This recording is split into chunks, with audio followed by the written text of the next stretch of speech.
para as plantas estar de volta no terceiro bloco. Eu estou aqui com a Isis, que é o professor Emerson, que vai explicar todas as etapas de desenvolvimento feita aqui na Faculdade de Ciências Farmacêuticas da UFAM. Então, aqui a gente tem uma amostra das fases de desenvolvimento de uma formulação farmacêutica, né? Desde a matéria-prima vegetal, que pode ser, por exemplo, uma folha triturada, uma raiz, a solução extrativa, né? Que pode ser, por exemplo, uma infusão, obtida a partir de uma infusão, um chá, como a gente viu no bloco anterior, o extrato seco, obtido por spray dryer, no processo de spray dryer. A partir desse extrato seco, a gente obtém, em geral, para a formulação de um comprimido, um granulado, e a formulação final, que seria uma cápsula ou um comprimido. A Isis é aluna de doutorado do programa, que é da área de tecnologia farmacêutica.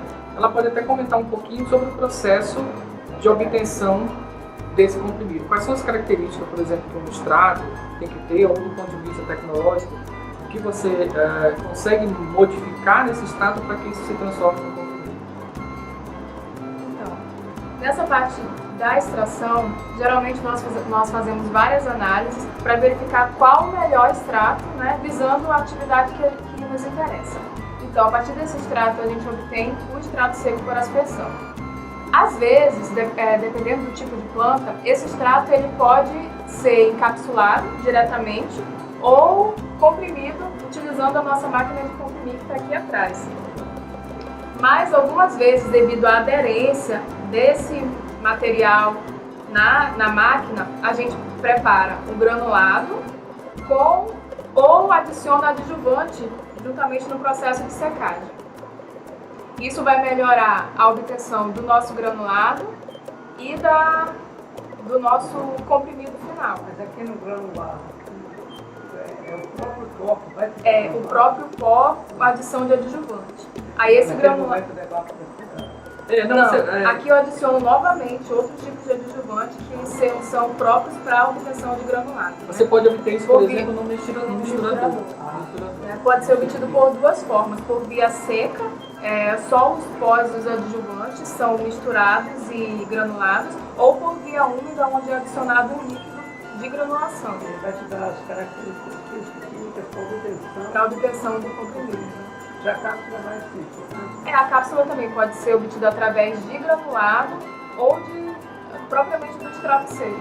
É importante a gente salientar que esse processo todo, desde quando a planta chega até você chegar no comprimido, incluindo a parte de atividade, que a Isis falou que é muito importante porque ela direciona o tipo de extrato que você vai obter, ele é um processo que, em média, dura 4 a 5 anos para a gente chegar aqui, no início do estudo, 5 anos de estudos para a gente chegar numa formulação final, e ainda não estamos falando de testes em seres humanos, apenas em animais.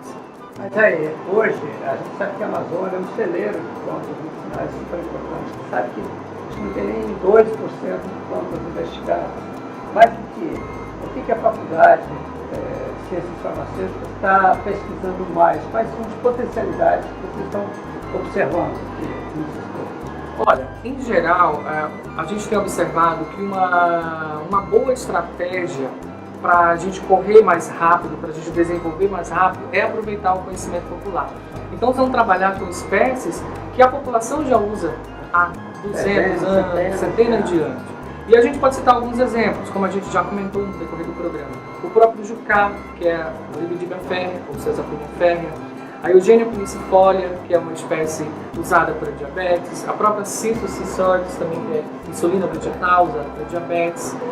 O lacre, que é a Vismia vienensis, usada como antifúngico e outras. Essas são as plantas que a gente tem trabalhado e que já estão numa fase mais avançada de desenvolvimento. E rapidamente, o jucá, como antioxidante, qual seria a... O jucá, a gente tem explorado duas áreas.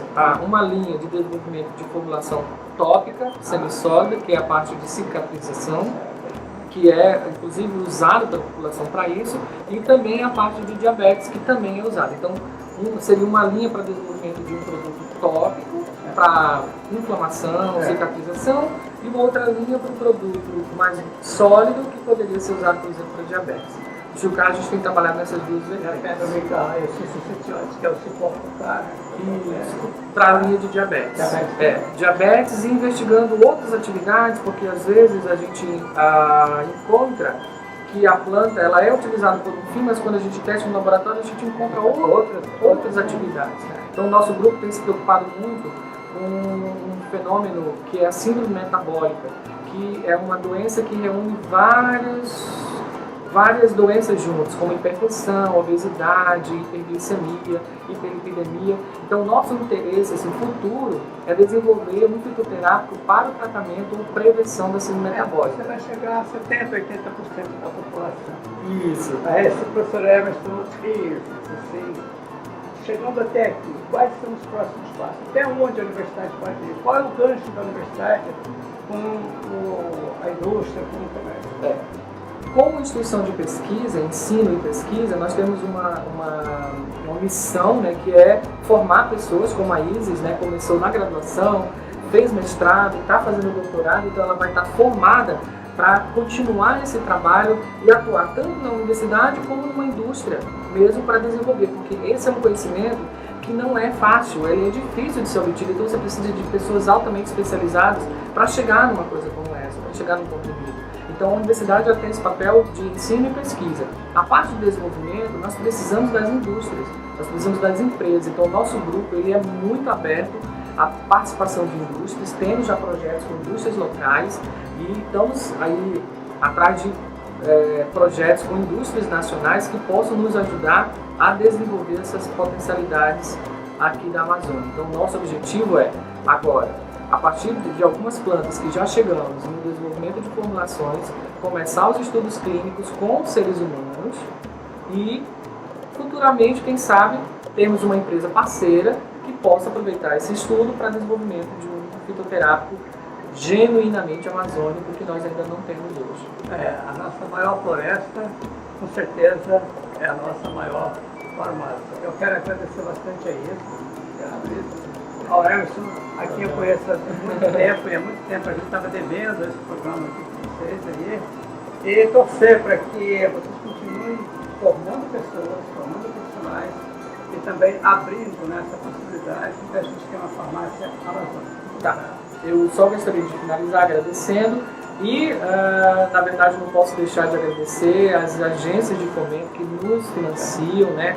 A FAPEAN, que é uma grande parceira, financiando pesquisas, o CNPq, a CAPES e as empresas também locais e algumas empresas que a gente já tem financiamento e que tem nos ajudado a dar suporte ao desenvolvimento dessa área que é de suma importância para o desenvolvimento da região. Tá bom, no Herbas do Plantão de hoje nós tivemos na Faculdade de Ciências Farmacêuticas da Universidade Federal do Amazonas, vendo toda a linha de pesquisa e desenvolvimento de fitoterápicos. Eu espero que vocês tenham gostado e até o nosso próximo programa, se Deus quiser.